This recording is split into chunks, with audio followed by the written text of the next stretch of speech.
We'd like to welcome you to the Heart Leader Podcast, where heart and mind align. I'm your host, Amber, and I'm here with co-host Austin, and we'd like to know, do you have a passion to make a greater global impact? Are you ready to embrace leading with heart and love? If so, join us on this journey to become heart leaders who change the world. Each episode brings heart-centered connection, building stronger relationships, communities, and businesses. Let's take a deeper dive into what it means to be heart leaders. The Heart Leader Podcast starts now.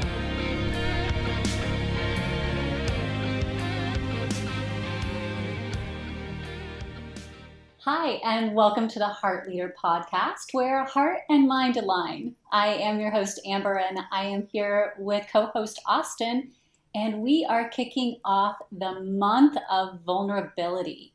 Our topics the entire month will focus around the Heart Leader key attribute of vulnerability because it is so vital and important. And we followed it up after authenticity for a very key reason. And Austin and I are going to dive into that here through some discussions. But I'd really like to start by saying, Austin, I know when we were talking about all of the key attributes of being a heart leader, and we talked about whether or not there would be a flow on how we would bring these forward, we were like, there kind of has to be, because they're building blocks. And in order to really fully embrace one, there are some that have to kind of set the foundation. Mm-hmm. And authenticity was one that's kind of a foundational step for really getting into vulnerability. Yes. And it kind of, in a way, you'd say, well, why is that? Why do I have to be in touch with my authentic self in order to be vulnerable? What would you have to say to that? Why? Why do we have to be in touch with our authentic self in order to be vulnerable? It's a great question. I hope so. It's one where at first the idea of authenticity and vulnerability, it's kind of like a chicken or the egg in a way, right? But the reason why we ended up using authenticity first and vulnerability second in that step, in that flow, was because how can we really be vulnerable if we don't know who we are?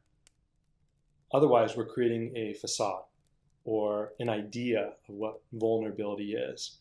So to a degree, are we being vulnerable, or can we be vulnerable if we don't know ourselves? Sure, but we're putting limits.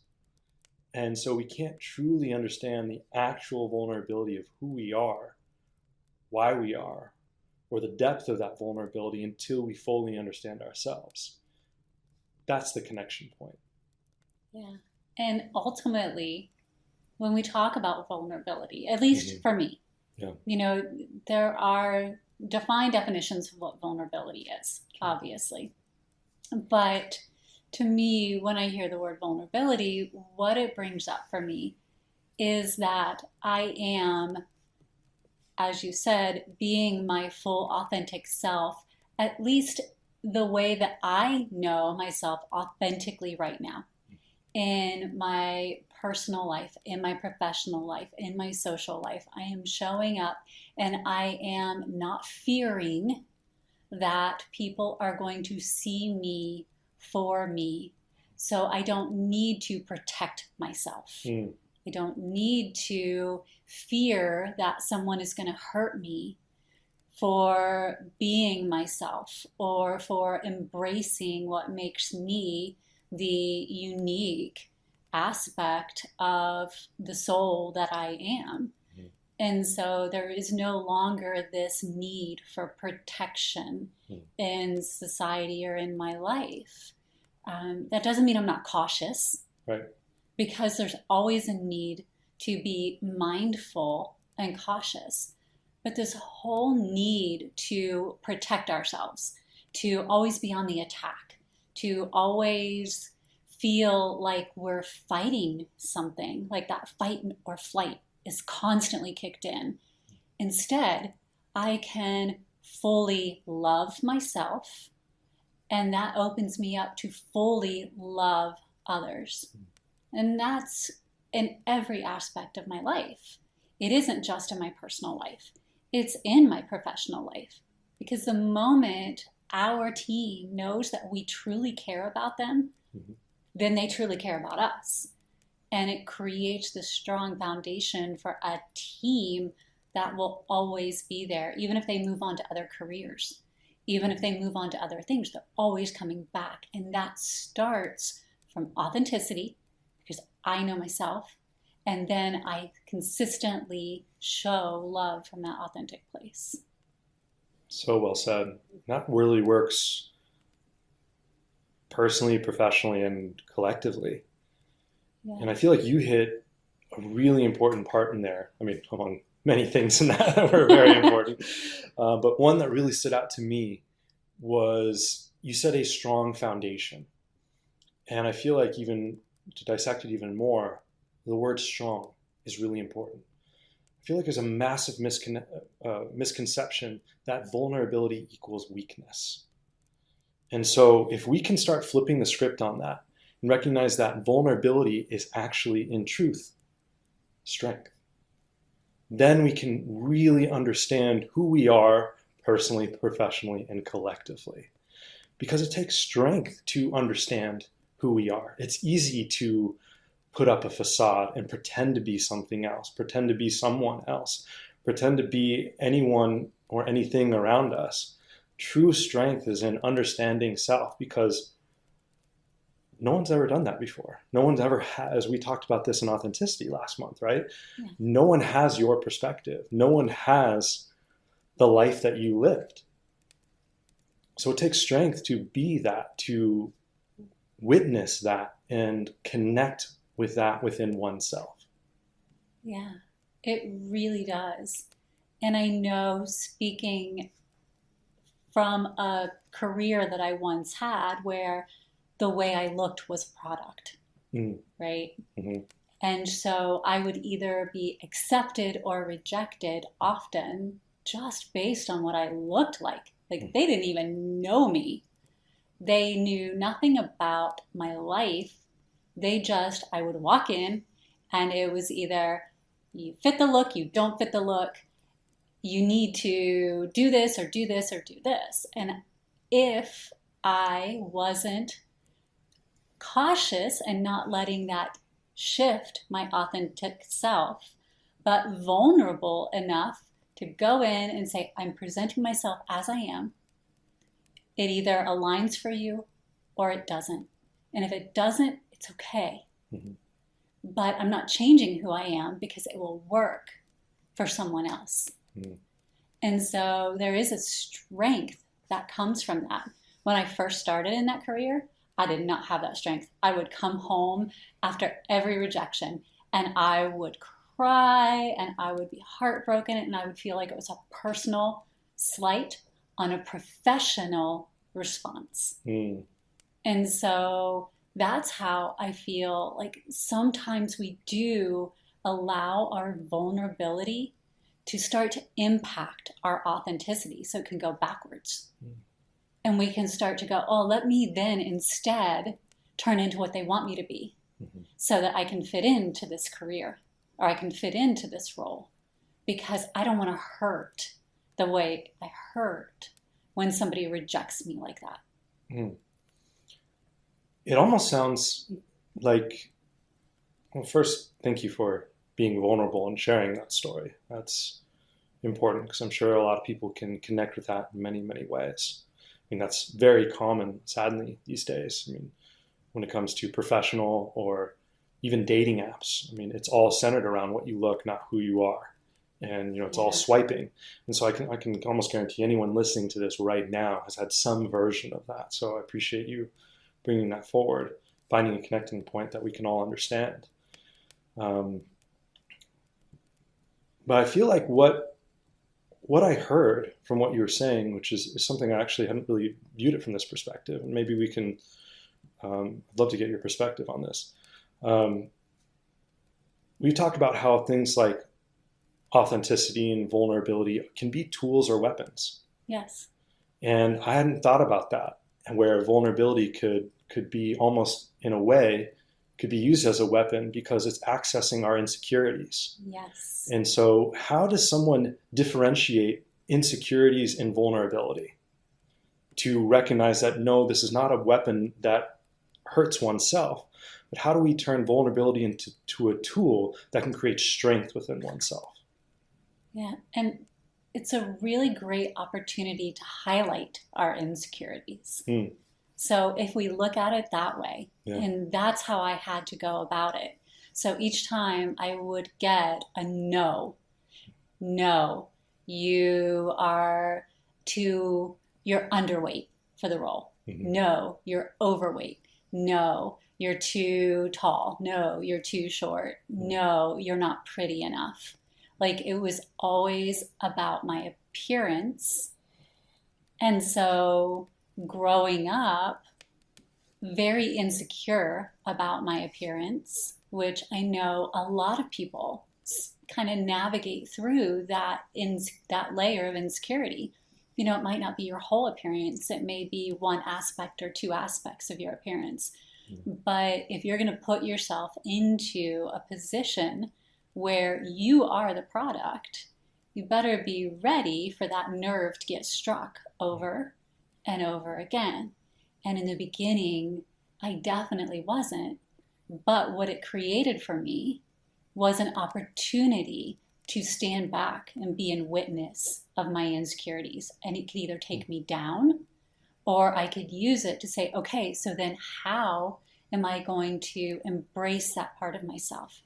How am I either going to, if I don't like it, shift it so that I can do something about it, or just realize that that's a beautiful, unique part of me that makes me who I am.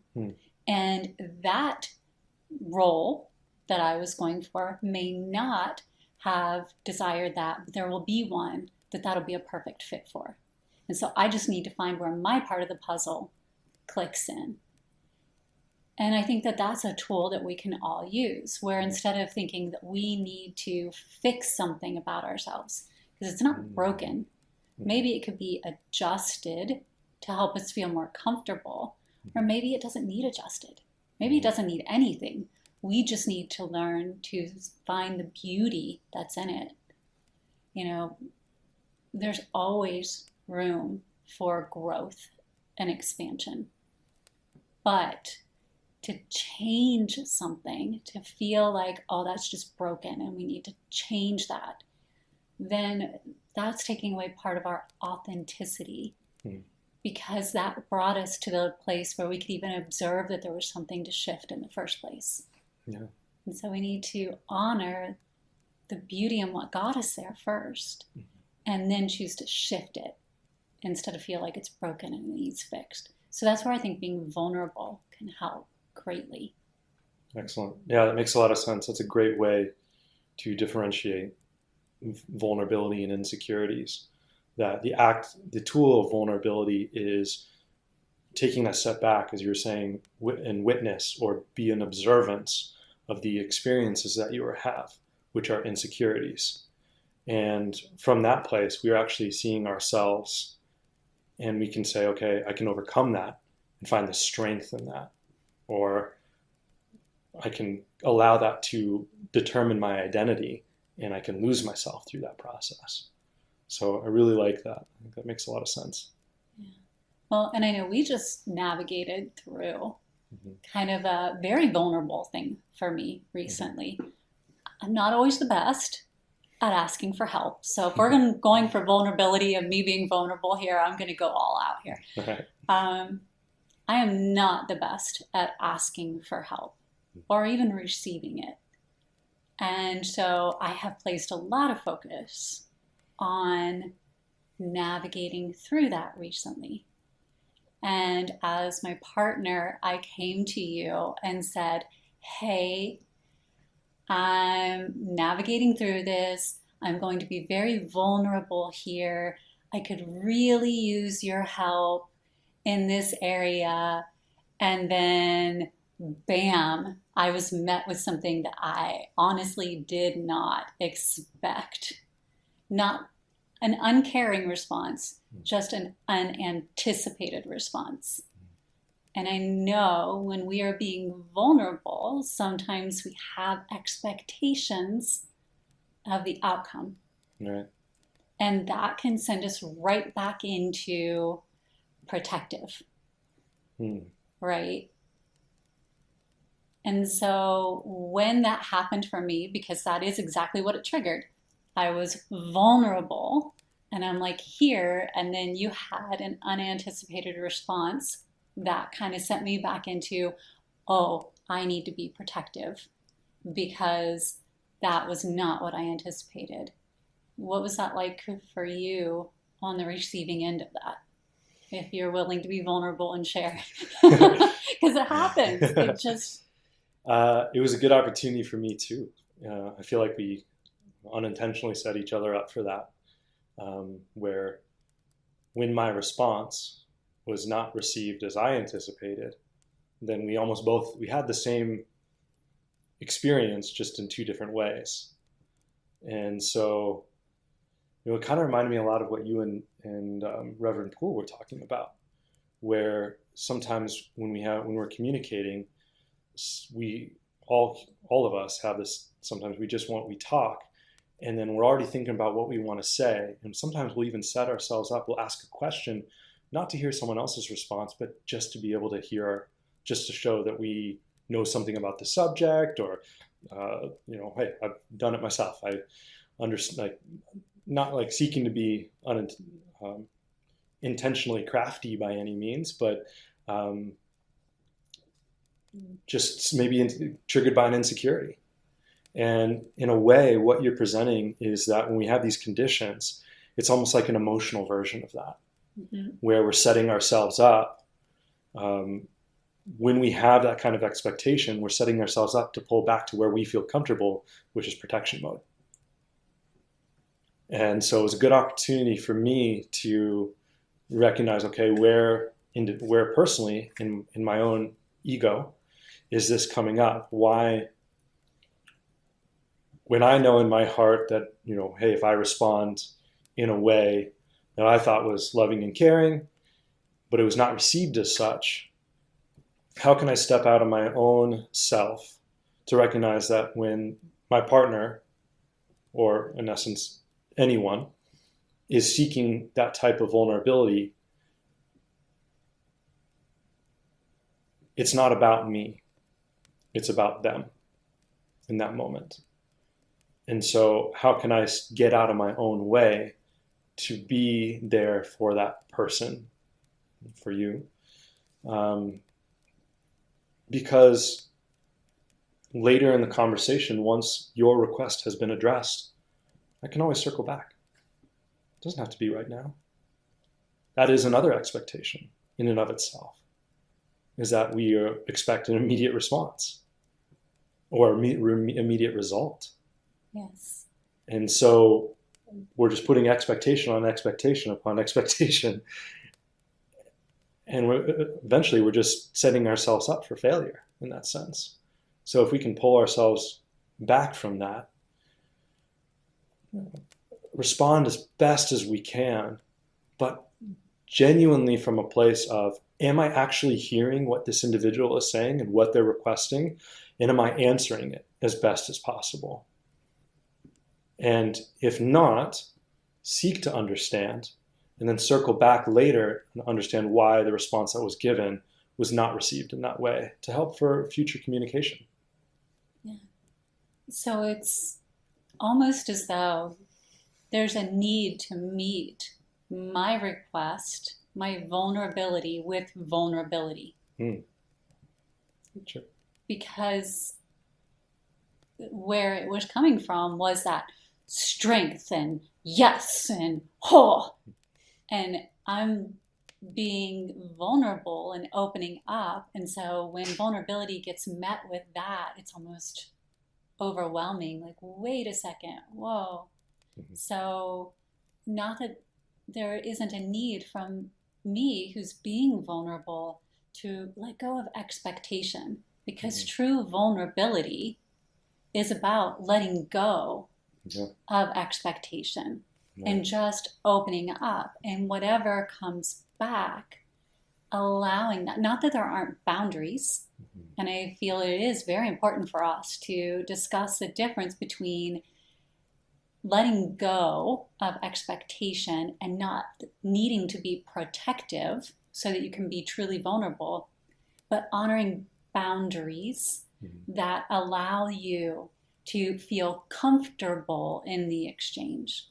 And I feel like that's what we were able to navigate into, because in that exchange that we had, my immediate was to pull back into protection. And then I had to take my own step back and go, wait a second, I just went into protective mode. That's getting us nowhere. Let's instead return to, okay, here are my boundaries, and this is why I was triggered, and then be vulnerable enough to explain that to you. Right. So you could go, oh, I didn't even realize I had done that. Now let's start from here and talk through it even more. Yeah. Because there's no way that someone else can fully understand someone else's trigger.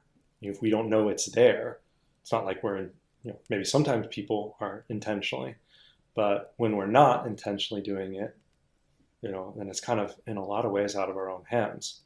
Yes. But the opportunity is when there is a trigger to not have an ego hit, to be like, oh, well, I'm causing that. And then meet the protection with another self-protection. Because what it does, it creates separation. Yes. When the purpose of vulnerability is to create connection. The opposite. It's to create oneness. To create unity in whatever that is. And so when we can meet it in that standpoint, I feel like that's when vulnerability becomes its greatest form. It becomes the tool to help us grow. Because through that process, we did grow together. It brought us closer. And I was able to step back and say, well, okay, if I'm not, although I feel like I'm responding in a way that's loving and caring, what is it that you need? And how can I adjust my communication to convey that? Because you're asking for what's needed right now. You're the one asking for what is needed this time. It's not about me. And then afterwards I can then say, okay, now that I have an understanding, asking those clarifying questions and really being there for you, I'm in return doing what I desired, which is to show you that I'm there for you. Yes. And it doesn't have to be an ego approach from that standpoint, just by simply responding in vulnerability and connection is another way to get there. Yes. And as you have really allowed us to walk down through, it is very much about balancing that ego. Yeah. Right? To understand from both sides that we have to be willing to, even if from my side I didn't get the response that I desired, to not then be, okay, well then it's not what I wanted. So let's instead, okay, may not have been what I anticipated, but how do we continue to move this forward and gain insights from it? And that in itself is being vulnerable.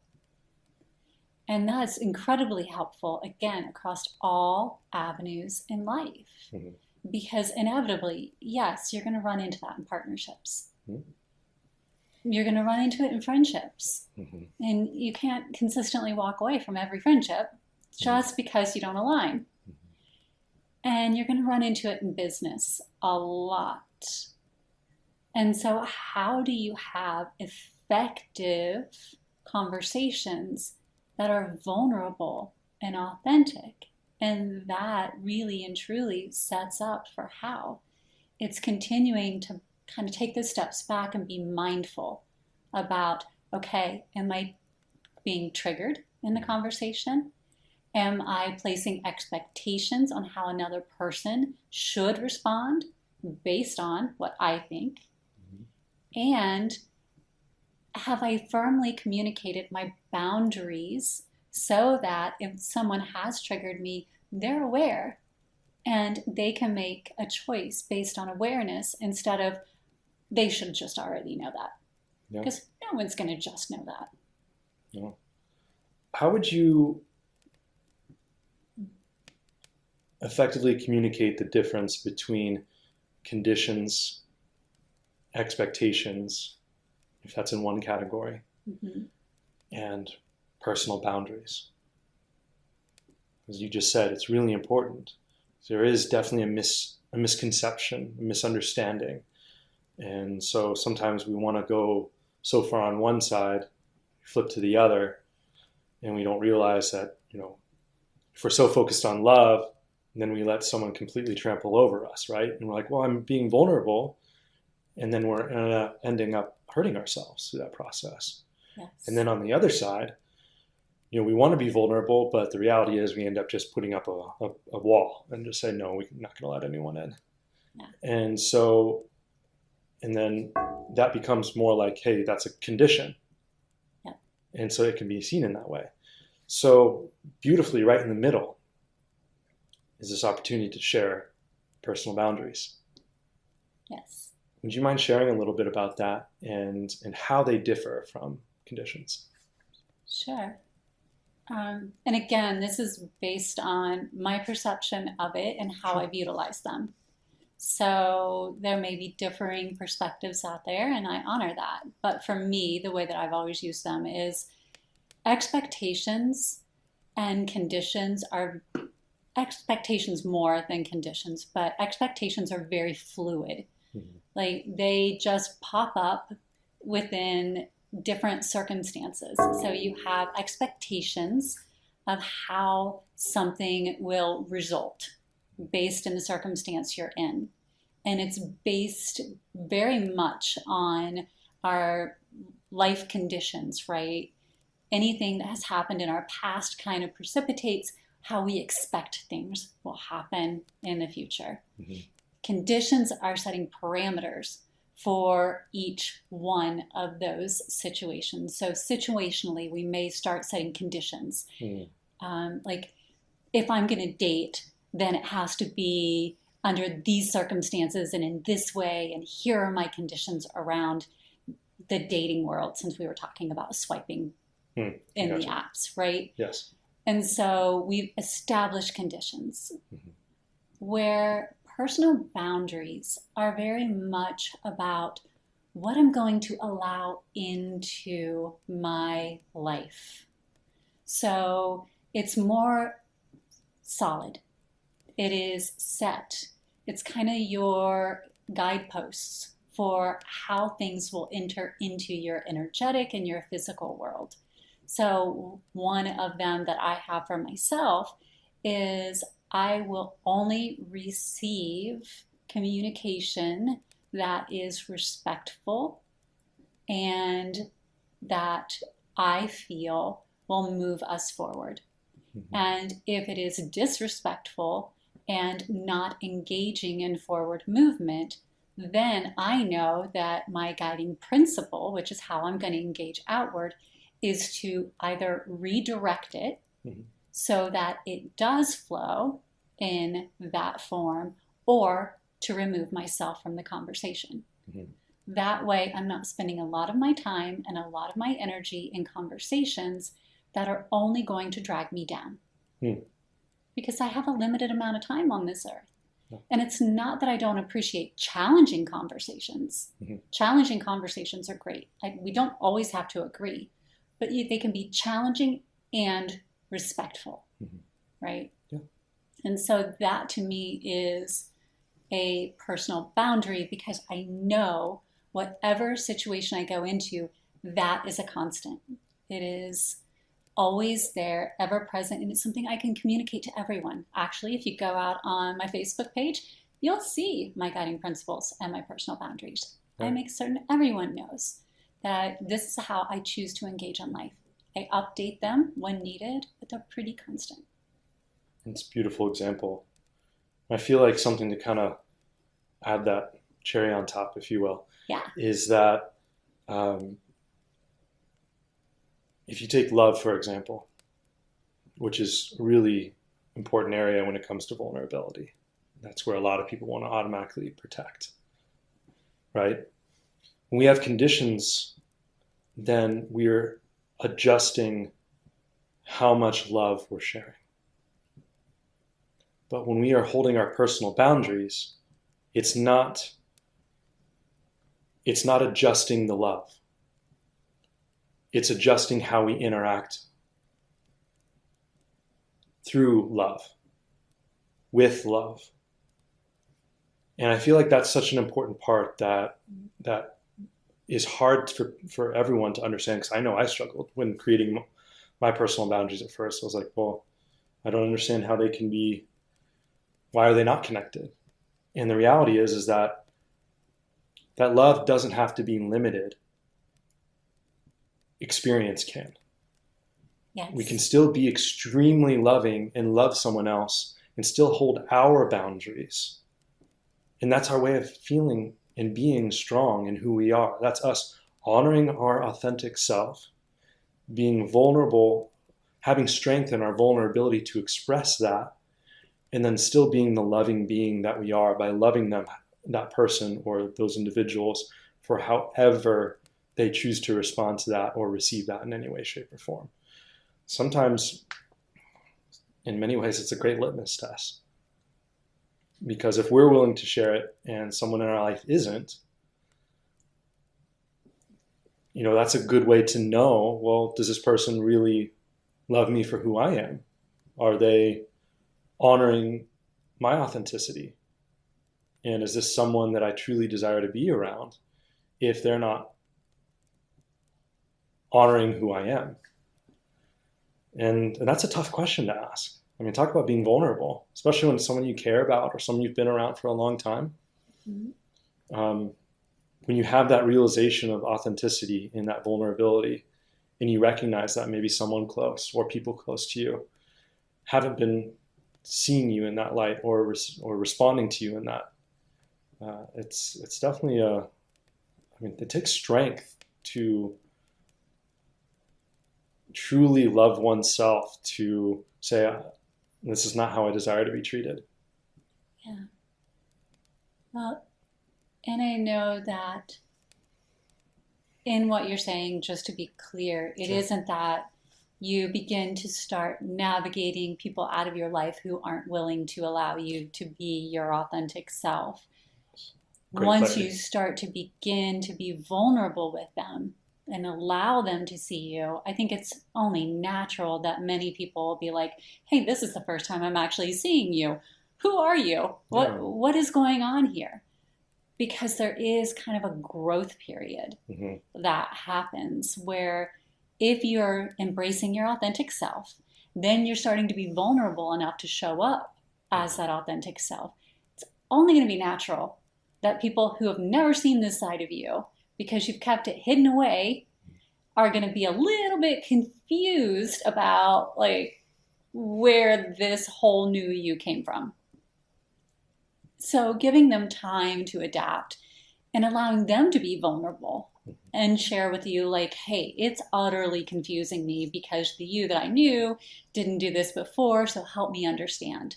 It opens things up to very vulnerable connections and can actually deepen the connection.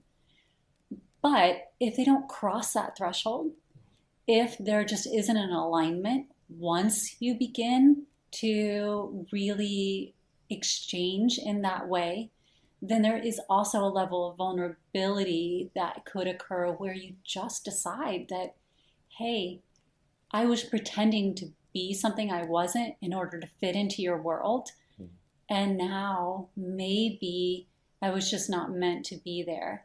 And it's okay to have those types of authentic and vulnerable conversations too. Doesn't mean that you don't still love and care about each other. It's just being willing to have the conversations so that you don't have to pretend to be something you're not in order to be with somebody that you care about. Right. Maybe there's a middle ground that once you start talking, you find ways to merge your two ideals. There's so many different approaches. So I just desired to piggyback and make certain that we're clear that We're not saying you have to walk away from people or anything like that. It's just, hey, just have the conversations. Right. No, really well said, and I appreciate you providing that clarity, because that is such an important step in understanding. And the whole point of this long form, conversation in this way is to be able to discuss these kind of things, because it can be lost, and that's a critical aspect. So thank you. Yeah, of course. And I feel like a large part of that is being present in any conversation that you're in too, because from my personal experience, a lot of the protection mode, even when I went into protection mode with you, it was because I was triggered from from a lot of things that had happened in my past. So all this stress from my past triggered me into this, oh my gosh, his behavior immediately makes me feel like he's going to do what all of these other people in my past did. So I need to protect myself so that I don't end up back there again. And so if I would have simply stayed present with you and realized you have never once in all of the years we've been together treated me in a fashion that would make me believe that you would cross my boundary in the same way, then I wouldn't have had the trigger at all. I could have simply stayed present with you and communicated with you, look, I don't perceive that what you are saying is what you intend. Can we navigate through what I'm receiving? And so in order to truly remain in that connected and vulnerable space, it does take a lot of practice of staying present and being aware of our triggers, being aware of those insecurities that immediately cause that stress response, that anxiety response, what's going to send us forward into the future and stress us out about what's coming up. What's going to send us backward and cause us depression or any kind of anxiety about how we've been treated in the past, and we're automatically going to make that what you're going to do. So part of this whole practice of vulnerability is becoming very heightened to all of those things, which makes it such a strong practice. Empowering our authenticity and being aware of our triggers so that we can move through them and become even more self-connected. I love that. So the present moment is a key asset to making vulnerability a tool. Yes. That's amazing. Yeah. If we're stuck in the past, then we're just shadows of who we were. And if we're so focused in the future, then we're just being paralyzed by something that hasn't even happened yet. Yeah. One that we could unintentionally end up creating. So when we're in the present, then we are accessing who we are, because we're never more ourselves than we are right now. Yeah. In the reality, right? That makes a lot of sense. I love that. It's beautiful.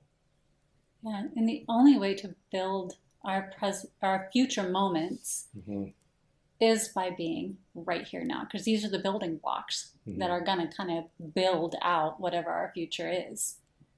And if we are authentic and vulnerable, then that's a much stronger foundation than pretending to be something else and protecting ourselves, because we've already shelled ourselves in behind something that is not real.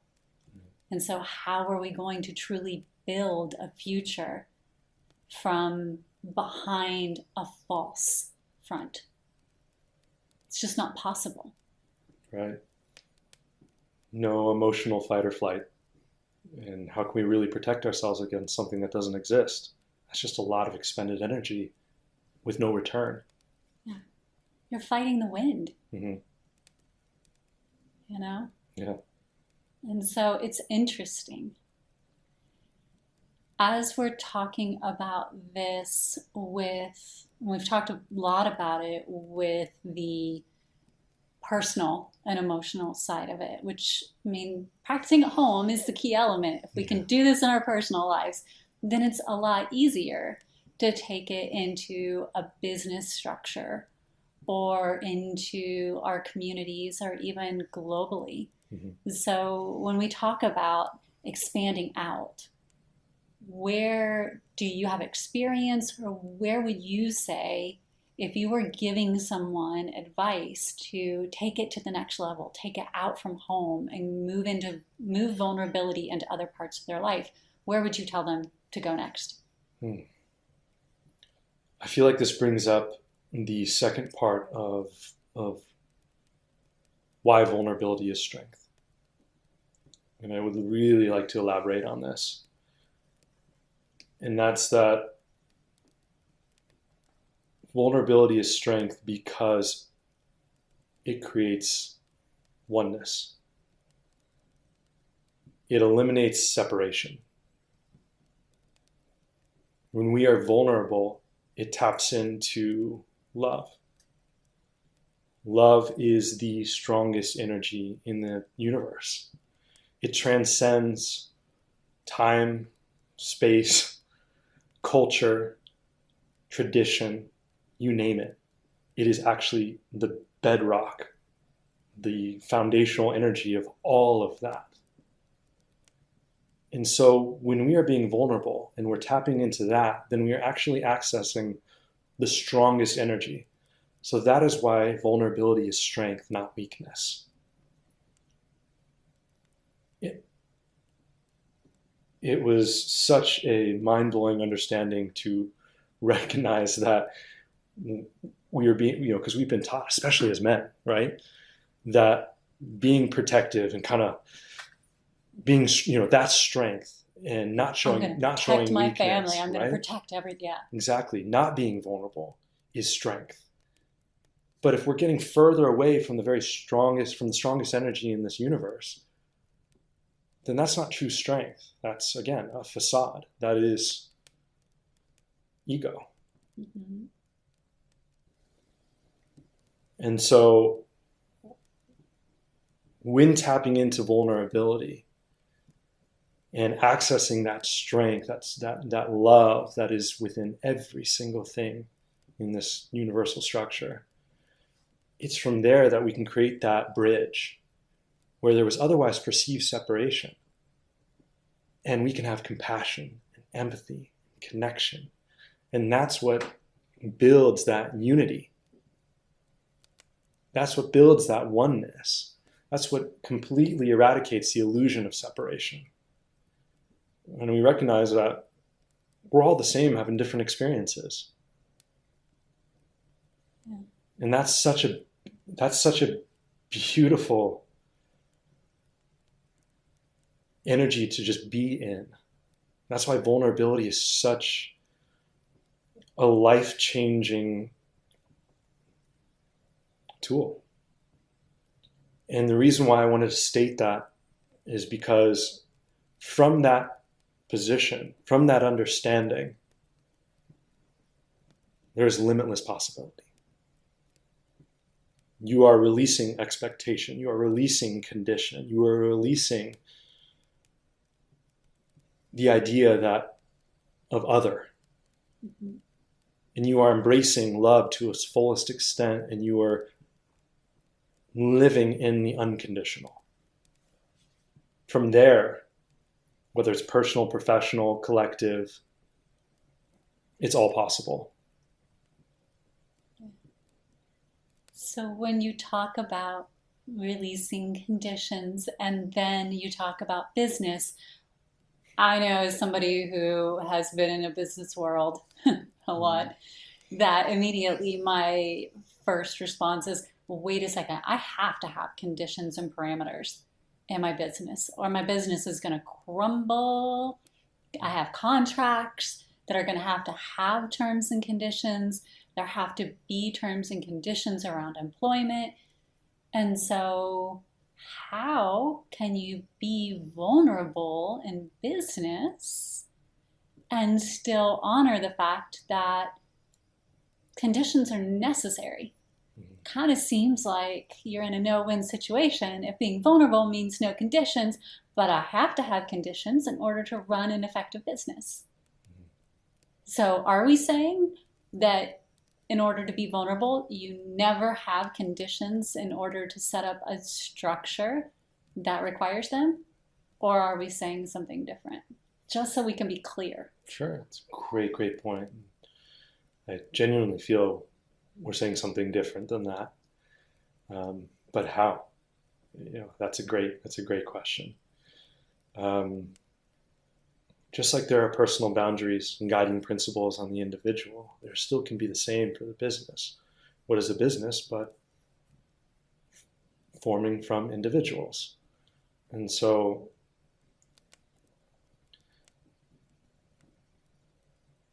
when I first got into business, I was sadly surprised, by how much I encountered the energy of, I'm going to screw you over before you screw me over. That was not a fun, when I was kind of bright-eyed, looking to make a difference in the world, young, excited.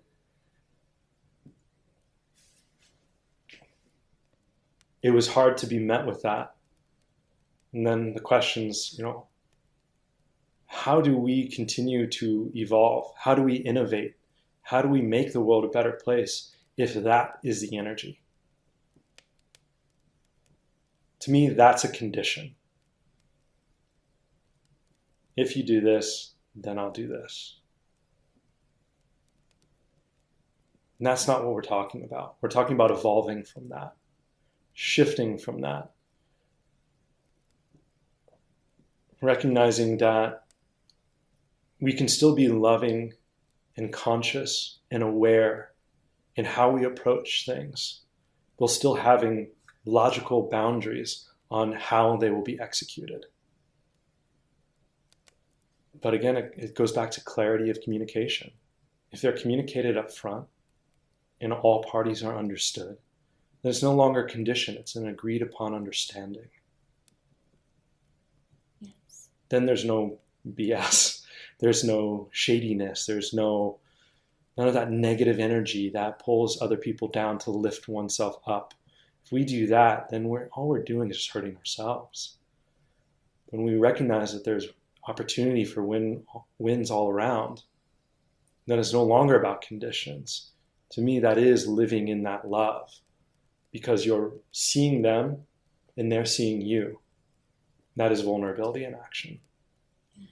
It becomes about well-communicated agreements among a team. Mm-hmm. Even if it is that you've gone to a third party, the moment you make that contractual agreement, it's a bond. It's now a bond, mm-hmm. and no longer a condition. And so as you move through that in an open and vulnerable and well-communicated fashion, mm-hmm. then if something cannot be met, then instead of it getting ugly and suing and all of these very uncomfortable things, are there other alternatives? Maybe that will ultimately be what has to happen. We don't know. But are there other options? When you're vulnerable and you're communicating, you're consistently seeking solutions between a team mentality instead of, as you said, an us versus you mentality. Mm-hmm. And so it isn't that there aren't defined items that we all contractually agree to. It is that there are, instead of having expectations that are not communicated and we're not in it together, it is instead being vulnerable enough to see that we are all in this together, whether we recognize that or not. Right. So well said.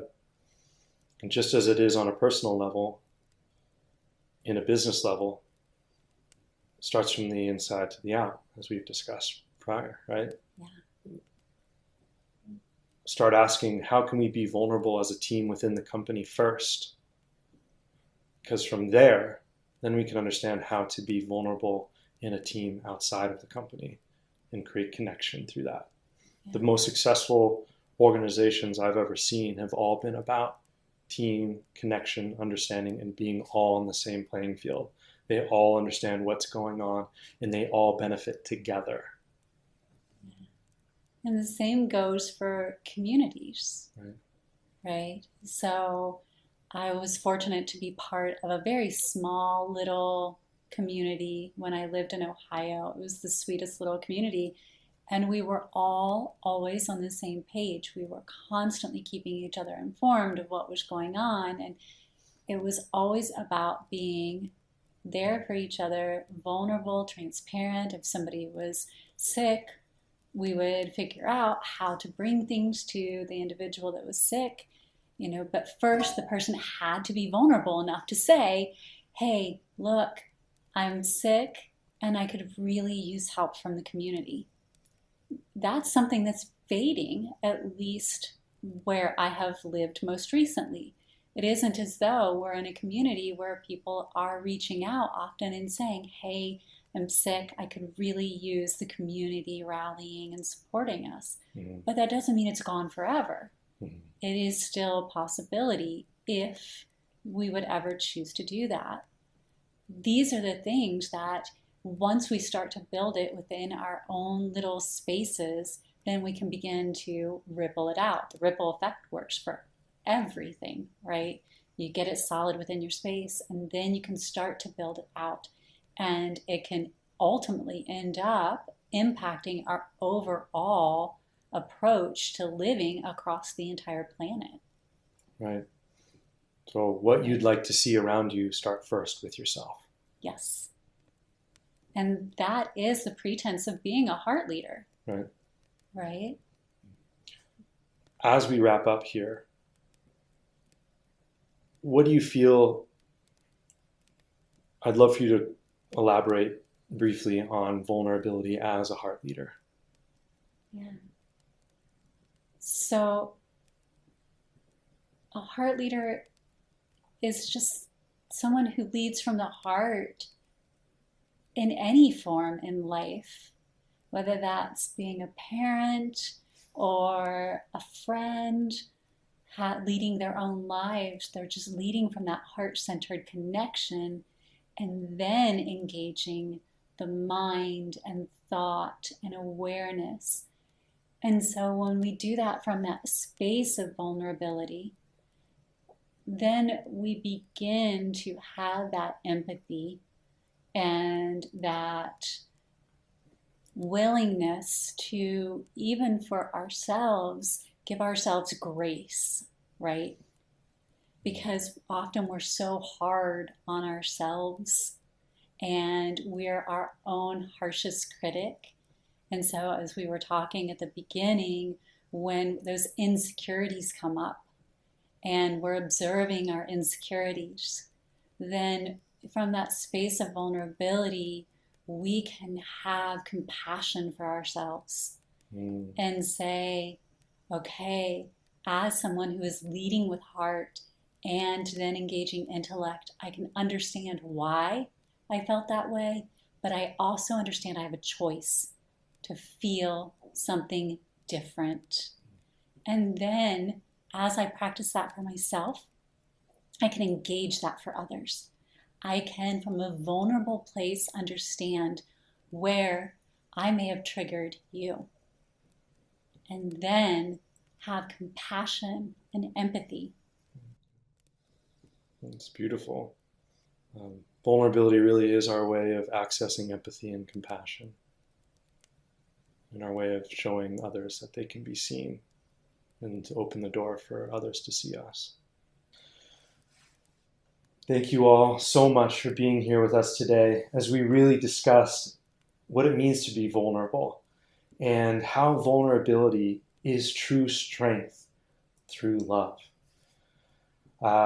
This month, our free tool is, of course, related to vulnerability, and we have created an amazing vulnerability journal to really help dive into that.